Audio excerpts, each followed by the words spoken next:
He played piano at the station every day, until someone filmed him. He sat at the same worn-out bench every morning, fingers already poised over the chipped keys of the public piano, as if the world outside the station didn't exist. Before we begin, make sure to subscribe if you love meaningful stories, and let me know in the comments where you're watching from. I really enjoy seeing where these stories travel. At first glance, there was nothing unusual about him. He was older, maybe mid-60s, with a tired jacket that had clearly been through more winters than it should have. His shoes had holes near the soles. His hair was mostly gray, with streaks of white near the ears. But none of that stood out. What stood out was the way he played.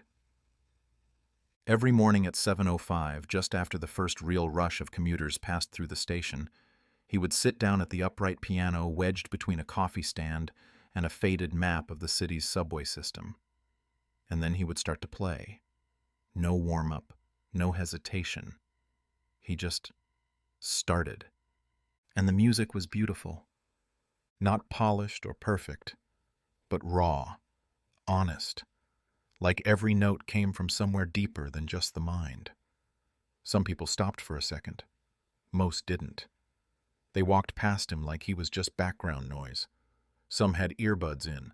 Others were too focused on getting to work or catching the next train. But he didn't look up. Ever. He just kept playing. It wasn't classical music. It wasn't jazz either. It was something in between. Familiar, but not easy to place. Some pieces felt almost like lullabies, others like memories being turned into sound. You couldn't hum along, but it stayed with you. People at the station started noticing him, not for who he was, but because he was always there, rain or shine. Even when snow fell and the cold air bit through the underground vents, he still came. Wrapped in scarves, his fingers red with cold, he still played. Some mornings the piano was slightly out of tune, some days it was perfectly clear. But he never seemed to care. The music mattered more than anything else. A few workers at the station called him Mr. Piano. They didn't know his real name. He never spoke. He nodded if someone said good morning, but he didn't engage. One janitor said he'd once seen him reading sheet music written by hand, pages so worn they were taped at the edges. Another vendor swore he once saw the man crying as he played a piece late one night, but no one could confirm anything. He was a mystery, an everyday ghost, haunting the station with music. He never asked for money, not once. There wasn't even a cup or an open case in front of him. Occasionally someone would leave a coffee beside him. He never drank it, just nodded politely and kept playing. Some thought maybe he was homeless. Others thought he might be a retired musician who had lost everything. The theories floated around, but no one knew for sure. Then there was the way he seemed to lose himself when he played. His eyes would close. His back would straighten. His fingers moved like they were following a memory, not just a melody. People came and went. Trains roared in and out. Announcements echoed through the halls. But he didn't flinch. The station didn't exist for him while he played. One morning, a man in a suit stopped near the bench. He stood there for 5 full minutes, briefcase in hand, listening. Then he shook his head softly, as if he couldn't believe what he was hearing. He dropped something into the man's coat pocket, then left. The man never noticed. And still he played. Every day, people rushed by. Every day, he sat there like time wasn't moving. No one knew his name. No one knew his story. But his music was starting to stir something in people. Little by little, commuters began to notice.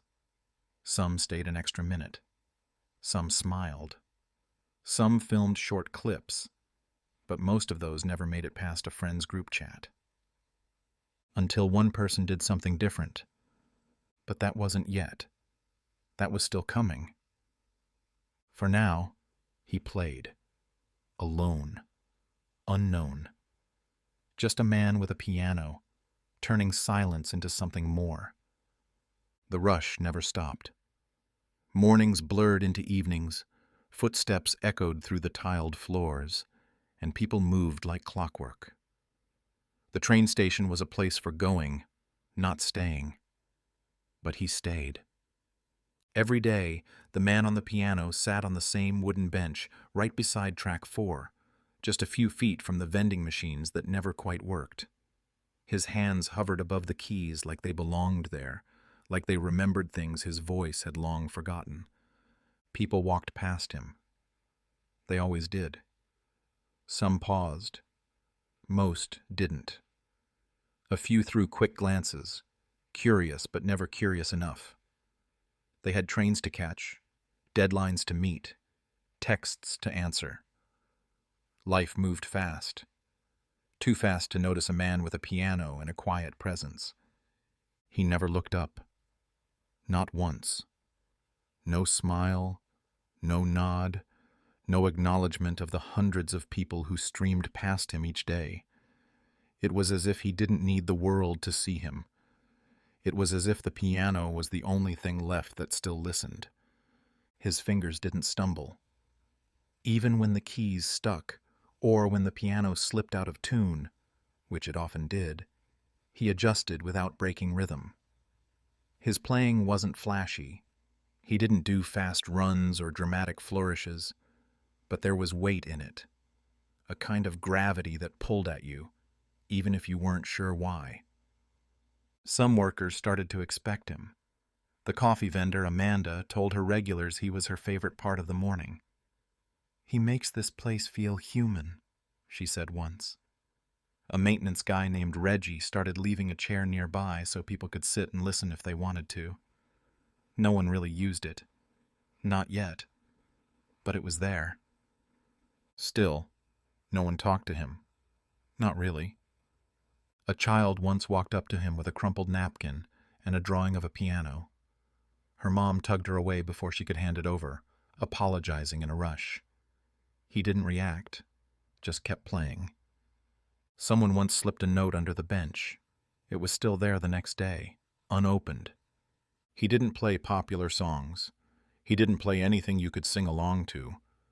But it wasn't random. There was structure, emotion, story. People who listened, really listened, could feel that. One woman said it reminded her of her grandfather's record collection. Another swore it was the same music her brother used to compose before he passed. But no one could name the pieces.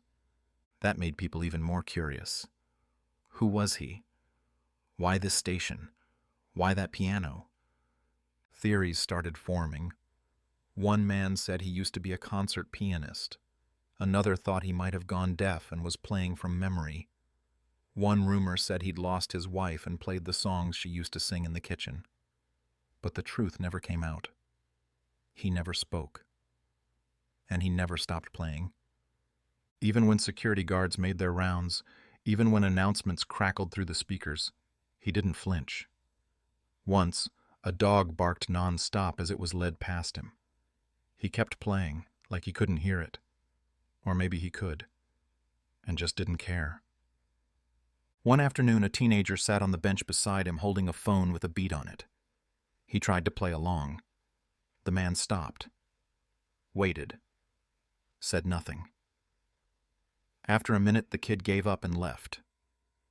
The man continued, exactly where he left off, not a second behind. People noticed that too. He wasn't there for show. He wasn't trying to be discovered. He wasn't selling anything. And maybe that's why his presence mattered more than anyone realized. In a place built for rushing, he was the one thing that never moved. But as still as he seemed, something was happening. You just couldn't see it yet. By the time most people were wiping sleep from their eyes or fumbling for keys, he was already seated at the piano. Same place, same hour, always early. It didn't matter what the weather was like outside. In the dead of winter, when icy winds blew through the cracks in the platform walls, he was there, gloves off, hands stiff, playing through the cold. When spring arrived and pollen filled the air, he was still there, head down, sleeves rolled to the elbows. On the hottest days of summer, when the tiles beneath the commuter's feet radiated heat and the station air felt too thick to breathe, he kept coming. No fan, no water bottle, just him and the piano. Even on days when the trains were delayed or when announcements echoed non-stop over the intercom, drowning out the music, he never missed a beat. He adjusted, played softer or louder, but never stopped. People began to notice in small ways. Amanda from the coffee stand started bringing an extra cup and setting it near the piano before her shift. She never said anything. He never asked. But he nodded once. That was enough. Others took note too. The cleaner who came through every few hours began avoiding the area when he was playing, so the vacuum wouldn't break the spell. The ticket agent at window 3 asked once, "Has he ever missed a day?" No one could answer, because as far as anyone could tell, he hadn't. It was easy to walk past him the first few times. It was easier still to assume he'd be gone the next day. But after enough mornings, enough months, it became harder to ignore someone who showed up more consistently than the trains. He became part of the station, not like a fixture, more like a heartbeat. You didn't always hear it, but when it stopped, you'd feel it. Still, he didn't speak, not even when someone tried to thank him. One morning, a man in a navy suit, briefcase in hand, stopped and said, "You make my mornings better. Just wanted you to know that." The piano player looked up, just briefly, and gave a small smile. Then he kept playing. The man waited a few seconds longer, then left. That was the most anyone had gotten from him. A glance, a smile. But he kept coming, day after day. He never brought sheet music. He never used his phone. Every note was in his head, or maybe his hands. People wondered where it came from. Some assumed it was practice. Others guessed it was loss. A few thought it was devotion. But there were signs this wasn't just a daily habit. There were moments when he'd finish a piece, then pause. Not long. Just a breath. And in that breath, you could see something flicker in his expression, like he was somewhere else entirely, somewhere not in the station. And then he'd begin again. One rainy morning, a woman stood near the wall, holding an umbrella, just watching him. She didn't film. She didn't say a word. She stayed through 2 full songs. Then she walked over, slowly, and placed a folded note beside him. He didn't touch it. The next morning it was gone. And yet, he played the same piece again. At this point, commuters started to talk about him with a kind of quiet respect. No one joked anymore. He wasn't just that guy on the piano. He became part of the routine, like the 7:20 train or the smell of bagels from the corner kiosk. And the strange thing was, he never looked bored, never tired, never distracted. It was like this was exactly where he wanted to be. He didn't bring a watch, didn't check the time, but he always started at the same moment, and always ended at the same place in the final song, just as the morning crowd began to thin. Then he stood, nodded to the bench, and walked off. No one knew where he went. No one followed. Not yet. It was a Tuesday morning when everything quietly shifted. Nothing unusual at first. The trains were late. The crowd was thick. The air smelled faintly of coffee and wet concrete. People moved fast, collars up, eyes low. And there he was, same as always, seated at the piano near track 4, head down, already playing. But someone stopped. She couldn't have been older than 20. Backpack slung over one shoulder, earbuds out, a coffee she wasn't drinking clutched in one hand. She didn't look rushed. She didn't seem lost. She just stood there, still, watching. The piano player didn't acknowledge her. He never did. His eyes stayed on the keys. His fingers never paused. She didn't move. People passed by her on both sides. Some glanced at her like she was in the way. Others noticed where she was looking, then turned their heads toward the music too. A few slowed down, but no one stopped like she did. After 2 minutes, she sat down on the edge of the nearby bench, just far enough to not interrupt, just close enough to listen. And then, without saying a word, she pulled out her phone. She started recording, not in a flashy way, no filters, no zooming in, just a steady shot of the man playing. Her hand didn't shake. She wasn't looking at the screen. She was watching him in real time. The piano echoed through the station, quiet, but unmistakable. The sound floated just above the footsteps and murmurs and rolling wheels of suitcases. The kind of sound that didn't demand attention, but asked for it, gently. And she gave it. 3 minutes passed. Then 4. The song built into something more deliberate, something mournful, but warm. It sounded like something being remembered. By the time he reached the last note, she was still holding the camera. He let his hands rest on the keys for a moment, then slowly lifted them, as if closing a door. She didn't move right away. He didn't look at her. He stood, nodded once toward the bench, and walked off with the same quiet grace he always did. The girl watched him go, then looked down at her phone. She rewatched the clip. Once, twice, then she posted it. No hashtags, no captions screaming for attention. Just one simple line. He plays like it means something. And then she got on her train. That night, while she was eating dinner in her dorm, her phone buzzed, then buzzed again, and again. The video was taking off. People were sharing it, commenting, asking questions. Who is he? Where is this? Why does this sound like it's telling a story I didn't know I remembered? By midnight, the video had 60,000 views. By morning, it had over 200,000. And the next time she opened her phone, her inbox was full of messages. News pages, music blogs, strangers. People writing things like, I listened to this 5 times in a row, and this made me cry and I don't know why. People were feeling something, and none of them knew who he was. The comments kept coming. Some said the music felt like loss.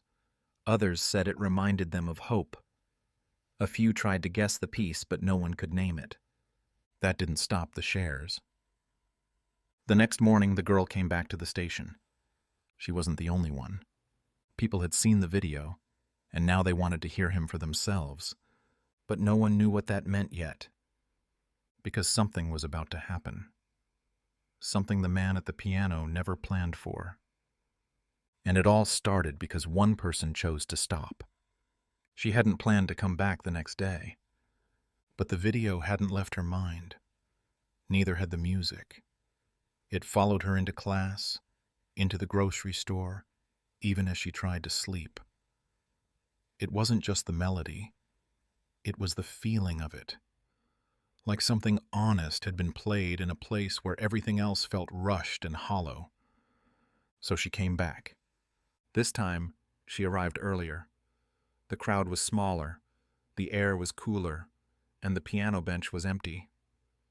She waited. At 7:05, exactly like before, he appeared. Coat on, hands in his pockets, eyes down.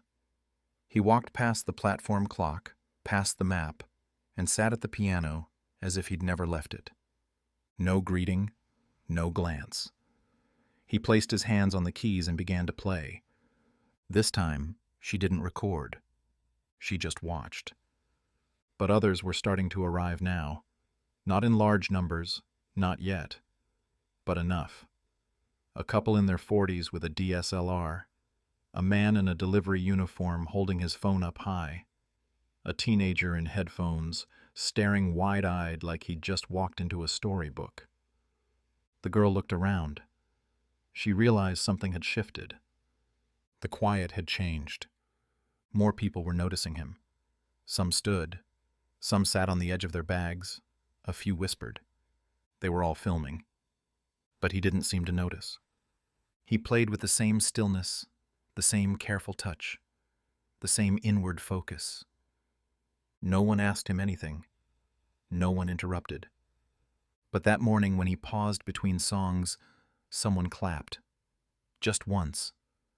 Then others joined in, lightly at first, unsure. He didn't react. Didn't bow. He just kept playing. But something about him seemed different. Not tense. Not surprised. Just a little more aware. As if he could feel the shift in the air, even without looking up. That night, the original video crossed 1 million views. It made the rounds on music blogs, local news, Reddit threads. Some called him the station virtuoso. Others called him Ghost Hands. One headline read, "The mystery musician who's breaking the internet from a subway bench." And still, no one knew his name. They didn't even know the name of the song. People guessed. Some insisted it was an obscure classical piece. Others were sure it was original. A few composers tried to transcribe it by ear. Musicians made covers, but none of it captured the way it felt when he played it himself. Something about the rhythm, the silence between the notes, the way his fingers hovered just an extra second before each chord, like he was deciding whether or not to let the sound be heard. It didn't just sound beautiful. It sounded vulnerable. And that vulnerability caught fire. Comments flooded in from around the world, messages in different languages, people saying, "This stopped me in my tracks," or "I needed this today," or "This is what music is supposed to feel like." But the man at the piano didn't know any of this. Not yet. He didn't have a phone with him. He didn't bring earbuds, or a bag, or even a wallet. He simply returned the next day, sat down, played, stood up, left, routine, unchanged, until someone new came down the stairs with a camera crew behind them. They weren't there to listen. They were there to find him, and they weren't the last. By the next morning, everything felt different. It wasn't chaos, not yet, but the energy had shifted. More people were waiting before he arrived. They weren't just commuters anymore. They were listeners. Some stood in tight groups, glancing around to see who else had shown up. A few held phones out, ready before a single note had been played. Someone had even brought a folding chair. The girl who filmed him was there too. She wasn't in the front. She stood off to the side, eyes searching the space like she wasn't sure if she'd done something right or something irreversible. At exactly 7:05 he arrived.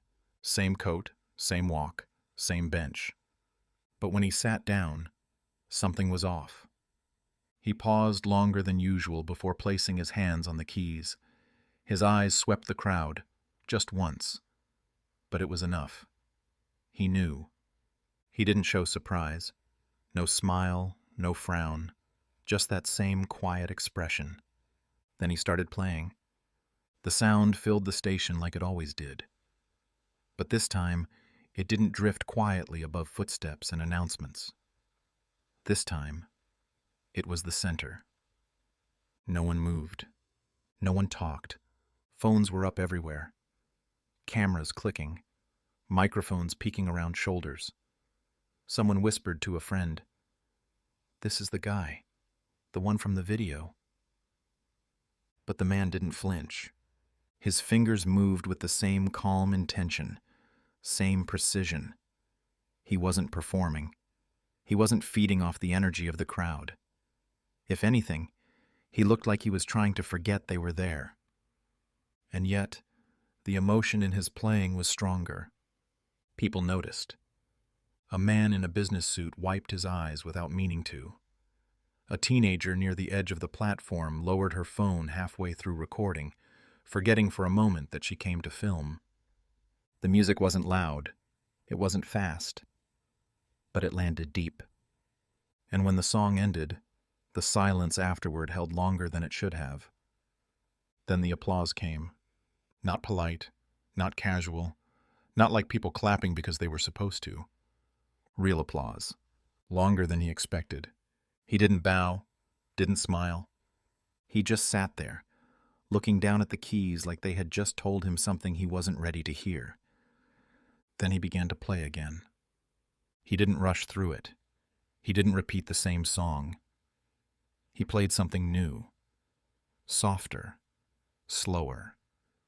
A kind of lullaby for a place that had never asked to be quiet. The second song was shorter, and when it ended, he stood. For the first time, he looked directly at the people around him. And then, without a word, he walked away. People didn't know what to do. Some clapped again. Others stood in stunned silence. A few followed him with their eyes as he disappeared up the stairs. But no one followed him. Not yet. Later that day, the video passed 5 million views. Journalists started calling it the moment music stopped the world for a second. Major news outlets picked it up. Articles were written about the mystery man at the station piano. Musicians began covering his songs, even though they had to transcribe them by ear. Still, no one knew who he was. But the crowds kept growing. The next morning, there were twice as many people. And one of them wasn't there to listen. He was a music producer. He'd seen the video on a friend's feed. Didn't even finish watching it before booking a flight. He didn't know the man's name. Didn't need to. He just knew one thing. Whoever this pianist was, he wasn't supposed to stay a mystery. And he wasn't going to be one for much longer. By Friday morning, the station was full before the trains even were. People arrived early, earlier than they needed to. Some came with coffee and cameras. Others came with nothing at all, just an odd kind of anticipation. A quiet hum ran through the crowd, like everyone knew they were about to witness something they couldn't explain, but didn't want to miss. The piano bench was still empty.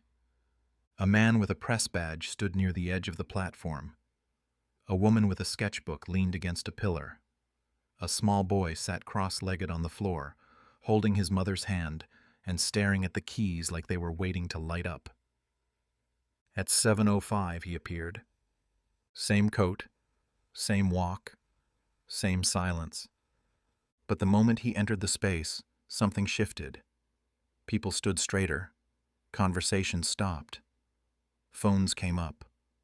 The energy changed, not in a loud way, but in a collective breath that everyone seemed to take at once. He didn't speak. He never did. He sat down slowly, looked at the keys, and placed his fingers gently on them like they were made of glass. Then he played. The first few notes were familiar now. Some people recognized them from the video. A few whispered the melody softly, almost like they were afraid to interrupt it. But most just listened. It was quieter than before, somehow. Even with the crowd. Even with the cameras. Even with the constant sound of trains rumbling behind the walls. The music overrode all of it. It wasn't flashy. It wasn't fast. But it was felt. The man played with the same kind of focus people spend their whole lives chasing. Like he wasn't there to impress. Like he wasn't there for anyone else at all. And maybe he wasn't. But the crowd stayed anyway. After the first song, no one moved. There was a pause, like everyone was waiting to exhale. Then the applause came. Not loud, but full. He looked down. Then, without a word, he started playing again. By the time the second piece finished, people had started sitting on the floor. A woman offered her spot on the bench to an older man. Two teenagers recorded from behind a vending machine, whispering how unbelievable this all felt. And standing just out of view, the producer watched everything. He had come from another city, flown in overnight, booked a hotel near the terminal just to be there. He didn't bring a team, he didn't bring a contract, he just brought himself and his ears. And what he heard confirmed what he already knew. This wasn't a gimmick. This wasn't just a viral video. This was someone who had lived through something and taught his hands how to speak when words couldn't. When the music ended, the producer didn't rush over. He waited, watched, took it in. The man stood, like always, steady, silent, and walked toward the stairs. The crowd parted for him. No one stopped him. No one reached out. But the producer followed. Not aggressively, not like a fan, just enough to get close. He waited until they were near the edge of the platform, away from the noise, where the tiled hallway curved toward the exit. "Hey," he said gently. The man turned. His expression didn't change, but he looked. He listened. "I saw your video," the producer said. "I don't know your name, but I know what I heard." The man didn't answer. "I work in music," the producer said. "I've been doing it for 20 years, and I've never heard anything like that before." Still, silence. "I'm not here to sell you something. I'm here to ask if you want a chance. To play somewhere else. Somewhere bigger. With people who are really listening." The man's eyes held steady. There was no visible reaction, no excitement, no hesitation, just thought.